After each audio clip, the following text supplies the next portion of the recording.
This is News 4 Tucson, live at 5:30. Hello everyone, and thank you for joining us. I'm Nick Vinzan. I'm Aaliyah Shahid. The city of Tucson is changing their recycling program. Soon they'll only be picking up your recycling every other week. News 4 Tucson's Nell Confair has all the details you need to know. It's new at 5:30.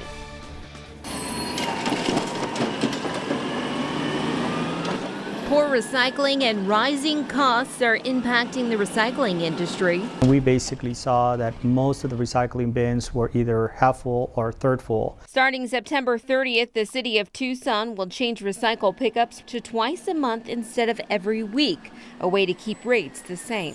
Since we know we still had enough volume really in the bin, that didn't need to be serviced on a weekly basis. We proposed that to Mayor and Council back in April.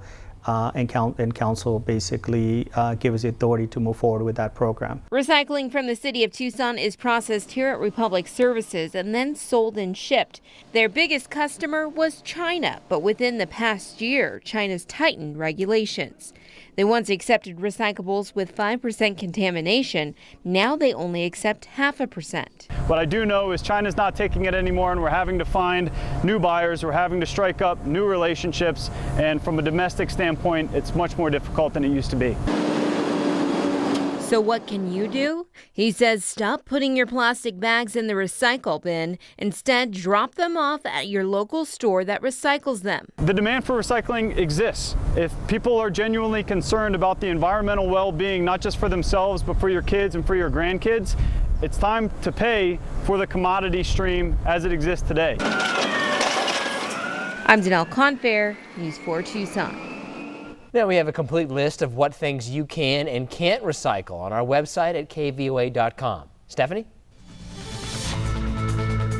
Good evening. Storm alert is low, and that's because most of these showers are confined to areas near and at the higher terrain. And even if we zoom this in, we can see a stronger cell that did develop earlier today near Safford and Clifton, but you can see even that shower has dissipated. So we're not expecting a lot of rain here in Tucson, and really things are starting to dry out.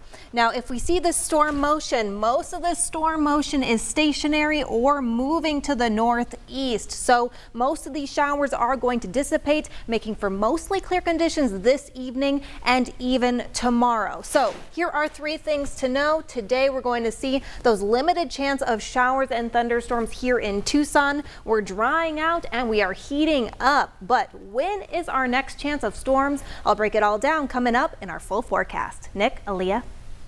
Thank you, Stephanie. As we showed you earlier this week, an initiative to make Tucson a sanctuary city has captured worldwide attention and will now be on the ballot this November. As News 4 Tucson's Eric Fink tells us, even though City Council was required to put that measure on the ballot, some elected officials aren't on board. It is Congress's job to change immigration laws. This scene on Tuesday night. Giving rise to Green Shirt God and officially giving Tucson voters a choice whether to make their city the first sanctuary city in Arizona. We have a federal administration that uses constant threats against our migrant community. SB 1070 is still on the books, and Tucson Police Department does indeed collaborate with Border Patrol and ICE. Some city council members and other city leaders oppose Prop 205 because they fear Tucson could lose millions in federal and state funding. 26 officers that are federally funded that would be in jeopardy should this initiative pass. And unless I can be guaranteed that we're going to retain those resources, those financial resources and those personnel, I've got a real problem being able to get behind an initiative like this. Cunningham says he wishes the founders of this initiative would have worked with City Council before going a different route. We could have had a more responsible approach. I would have rather been in a situation where we could have collaborated with the organizers of the initiative to write something that made a little more sense. We've gone to City Council in the past 3 years since Donald Trump came into office, demanding sanctuary city policies repeatedly, and we never heard anything back from them. They never sat down with us. We've been demanding this for years, and this is exactly why we decided to do it ourselves. Olivier says if the measure passes, federal agencies would have to sign a memorandum of understanding where they agreed to not do routine traffic stops in Tucson, which is something that Border Patrol and ICE do. And the FBI doesn't do routine traffic stops. They will have no problem in signing this memorandum of understanding that says we will not do routine traffic stops. Some of the collaboration we do in some bigger investigations, including investigations in human trafficking, collaboration with the FBI, with the Bureau of Alcohol, Tobacco, and Firearms, could come into jeopardy. So I'm really hesitant to be supportive of an initiative like this. Voters decide November 5th. I'm Eric Fink, News 4 Tucson. And Arizona voters may once again get the chance to decide if recreational marijuana should be legal. Advocates say they filed paperwork to put that question before voters in 2020.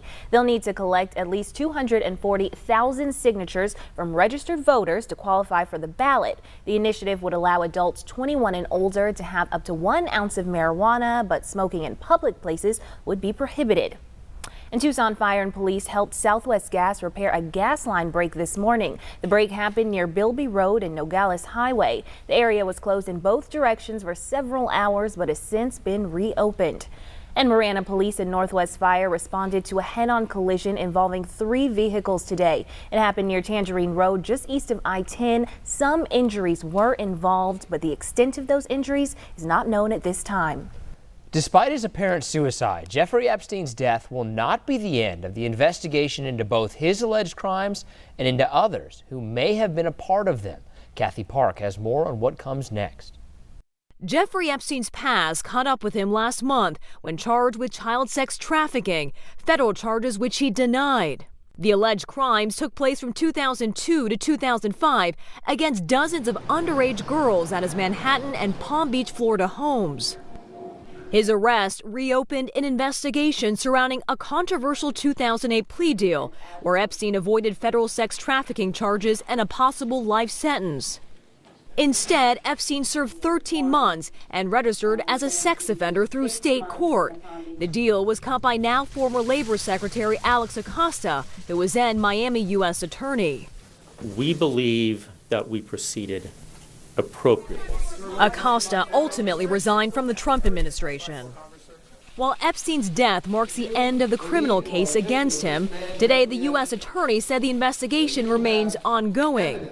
Legal experts citing longtime Epstein associates like Ghislaine Maxwell, who has not been charged, as possible focal points given statements made in documents just made public. Those people may be investigated by the federal government, and anything that they lawfully found in terms of documents at Epstein's home can be used in additional government investigations. Epstein's alleged victims can also continue with civil lawsuits against the financier's estate. I am calling today on behalf of his victims for the administrator of his estate to freeze all of his assets and not disperse them. Civil cases, perhaps a meager consolation to the many women who hope to see Epstein have his day in court. Kathy Park, NBC News. Coming up next on News 4 Tucson Live at 5:30, a free parent education night on the harmful effects of social media and smartphones. Details on that event next. Plus, there's still time to be part of our News 4 Tucson Lifesaver campaign. Details when we come right back. Keep it here. News 4 at 5:30. We'll be right back. Investigating for you. This is News 4 Tucson.